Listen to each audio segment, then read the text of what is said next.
Lepo pozdravljeni, sem Darinka Kamenšek, dekanja Visoke šole za računovodstvo in finance in danes sta z mano dva gosta, s katerimi se bom pogovarjala predvsem o tematiki, kakšna znanja in lastnosti potrebuje dober računovodja. Moja gosta sta gospa Silva Koritnik-Rakela, ustanoviteljica izobraževalne hiše Cilj, in pa v bistvu gospod Jaka Tomšič, študent Visoke šole za računovodstvo in finance in tudi sodelavec izobraževalne hiše Cilj. Pa najprej dam besedo gospe Silvi Koritnik-Rakela. Predstavite nam malo, s čim se ukvarjate. Pozdravljeni, moje ime je Silva Koritnik-Rakela, ustanoviteljica družbe Izobraževalna hiša Cilj, sicer pa dolgoletna pooblaščena revizorka, ki je pri svojem delu se srečevala z računovodji in imela priložnost opazovati, kako so računovodje na svojih delovnih mestih, kakšna znanja jim manjkajo, in ker sem vedno imela željo po poučevanju, vendar ne v okviru kakšne institucije, sem se odločila, da grem na novo poslovno pot, novo karierno pot. In zato smo ustanovili izobraževalno hišo Cilj, ki pa se pri izobraževanju računovodij, predvsem računovodij oziroma tudi drugih računovodskih strokovnjakov s področja računovodstva in davkov, usmerja v nove trende na področju izobraževanja, to je izdelava e-gradiv za samostojno učenje, ki pa, kot praksa kaže, ne delujejo v praksi in jih je treba podpreti tudi z živimi srečanji. Toliko na kratko. Super, hvala lepa. No, in glede na vaše izkušnje, kot ste predstavili, dolgoletna pooblaščena revizorka, ste se res srečevali z različnim kadrom. Kaj so tista znanja, ki jih res potrebuje računovodja za samostojno delo? Tudi to je zelo pomembno, da je računovodja samostojen in zna pripraviti takšne podlage za odločanja, ki so potem poslovodstvu lahko koristne. Ja, res je, računovodenje je širok pojem, ne. En del je ta knjigovodski del, kjer govorimo o evidentiranju poslovnih dogodkov, kjer je pravzaprav zadošča neko rutinsko poznavanje pravil knjiženja in dokumentacije, s katero se računovodja srečuje. Jaz v praksi seveda sem srečevala zelo različne računovodje. Tudi sama sem končala ekonomsko fakulteto in moram reči, da ko pogledam v zvezek računovodstvo, ne, predmet računovodstva je točno tak, kot tudi zdaj sama poučujem, to se pravi temeljne prvine knjigovodenja so me tudi na faksu naučili, ker pač nisem prihajala iz srednje šole. Kar sem pa jaz pogrešala potem, ko sem prišla v prakso, mislim pa, da današnji diplomanti iz določenih šol še bolj pogrešajo, je pa to, da bi sploh vedela, kam katero stvar v praksi umestiti.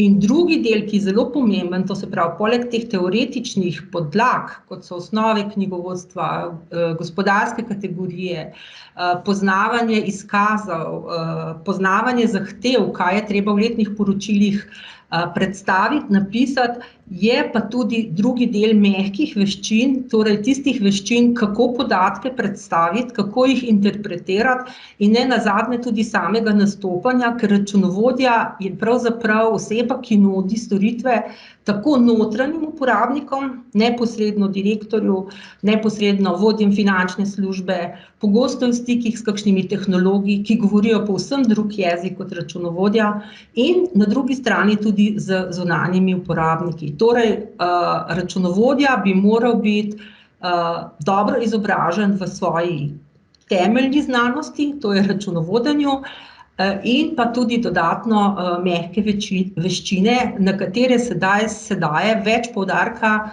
to moram reči v zadnjem času, tudi v raznih dodatnih izobraževanjih, tisti, ki so vključeni v neka obvezna izobraževanja, ne.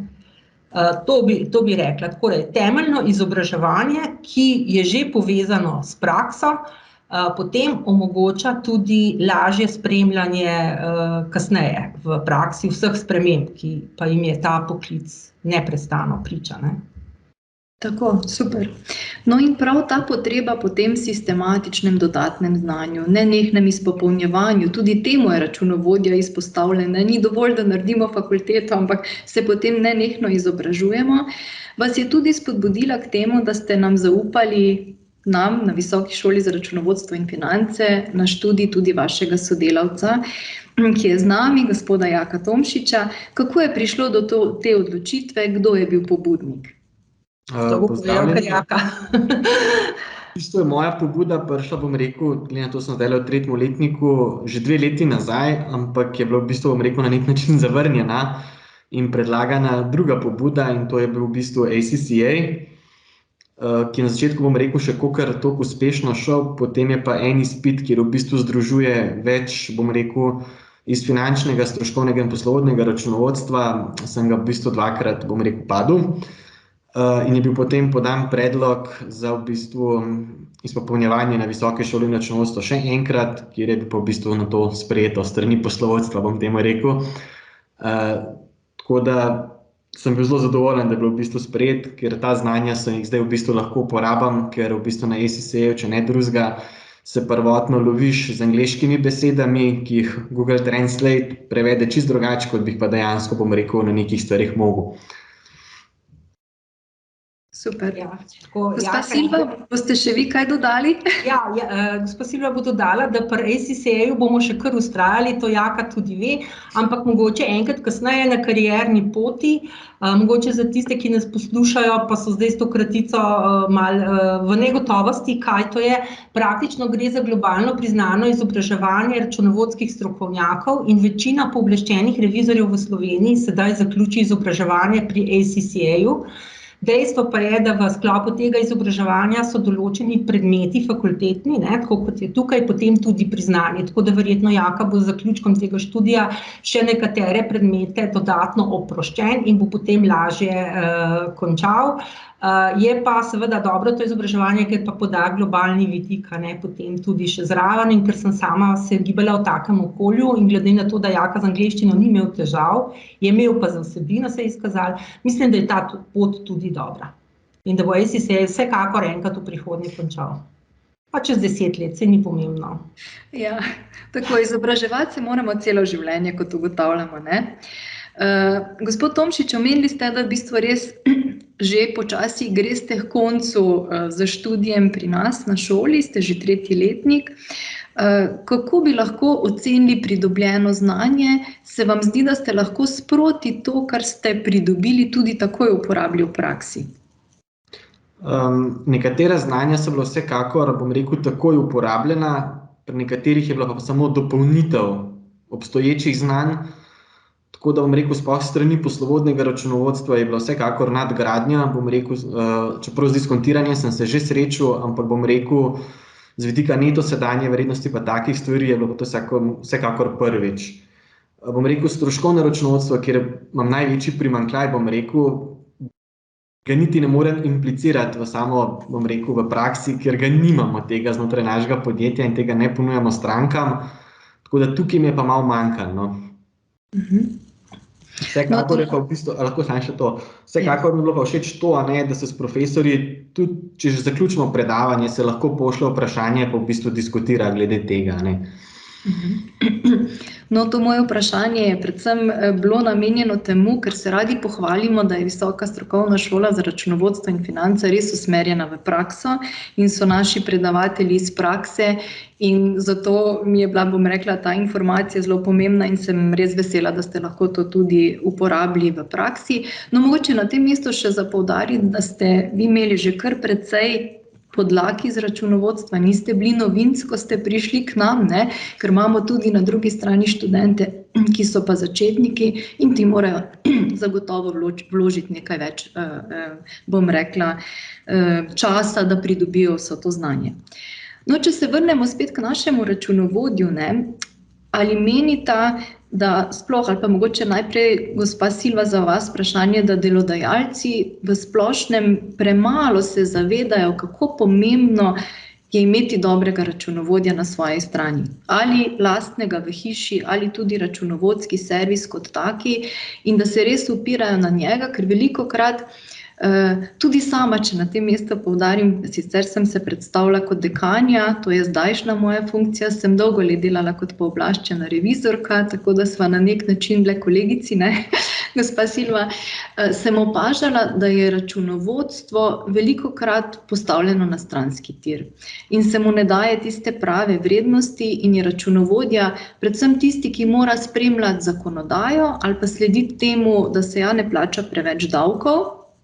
Vse ostale funkcije, ki smo jih danes omenjali že tekom pogovora, pa se kar zanemarjajo.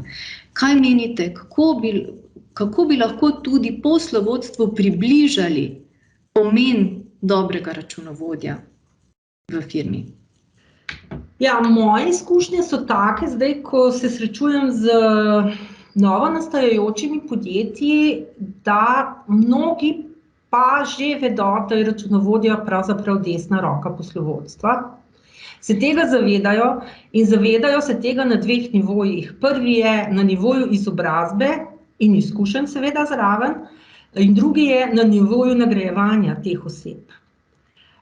Računovodja, jaz izhajam še iz socializma, imam to izkušnjo, da v socializmu seveda do računovodstva so prišli pravzaprav vsi tisti delavci, ki so nekako bili pridni na svojih delovnih mestih in potem se je našlo neko mesto v računovodstvu za nekoga, praviloma v knjigovodstvu seveda, se ve, Dan danes je drugače, samo knjigovodstvo je že pripeljano do neke stopnje avtomatizacije. In jaz mislim, da se v številnih podjetjih tega že zavedajo, da potrebujejo izobraženega računovodja. Jaz sem včasih tudi, me kdo povabi, da presojamo, a je nekdo primeren za neko delovno mesto. In pomembno je, da je oseba, ima osnovno izobrazbo, torej da je pravzaprav se odločila za ta poklic, ker to je, računovodja je predanost, nečemu, in da ima možnost potem se naprej učiti in da je poslovodstvo kot tako odprto in tudi ve, kakšno izobraževanje nekdo še naprej potrebuje. Tako da poslati računovodjo na trening komunikacije, to je danes v uspešnih podjetjih nekaj običajnega, glede na to, da smo rekli, kakšno je mesto računovodje.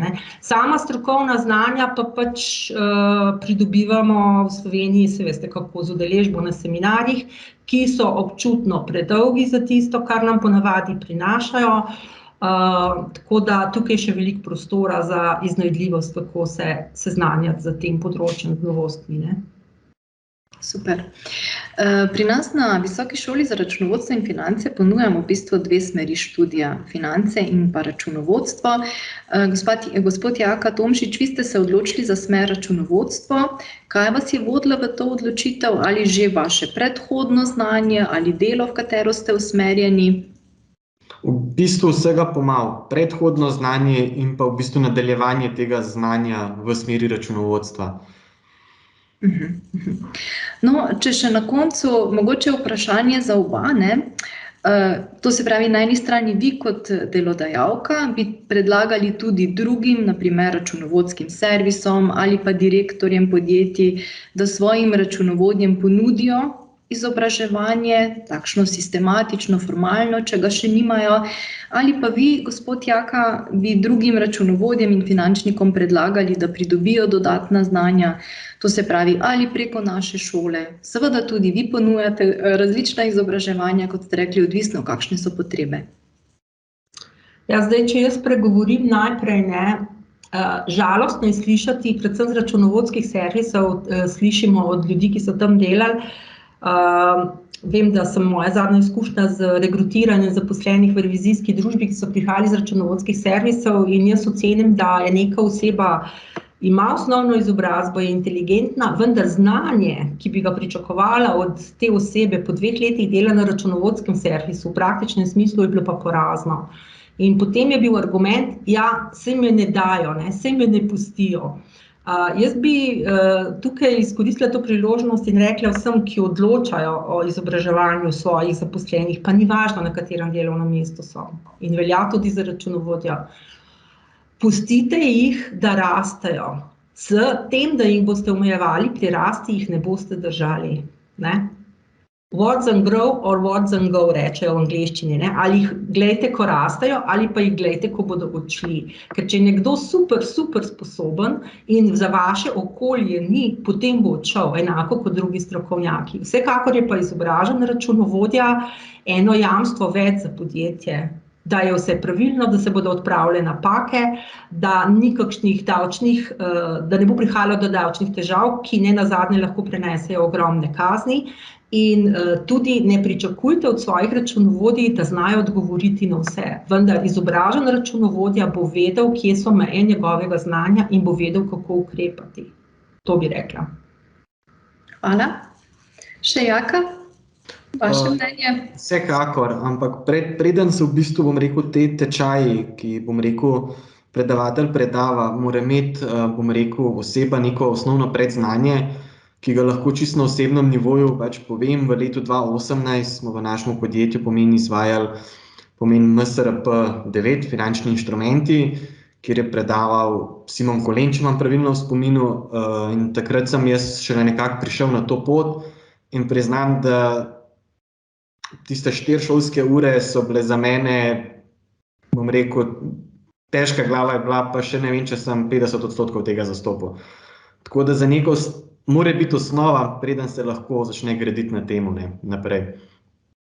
Torej, treba postopno, po korakih iti do tistega znanja in ga v bistvu tudi nenehno, bom rekla, dograjevati, ker predvsem računovodska stroka je zelo izpostavljena spremembam, ne. Vedno smo izpostavljeni spremembam, ki jih je treba slediti. Jaz se vam res iskreno zahvaljujem za ta pogovor in upam, da bo koga spodbudil, da se odloči ali za formalno izobraževanje na Visoki šoli za računovodstvo in finance ali poseže po vaših oblikah izobraževanja, ki so bolj strokovno in tudi praktično uporabna za takojšnjo uporabo, in da se še ponovno srečamo z novimi kandidati. Hvala lepa za ta pogovor. Vse dobro vama želim.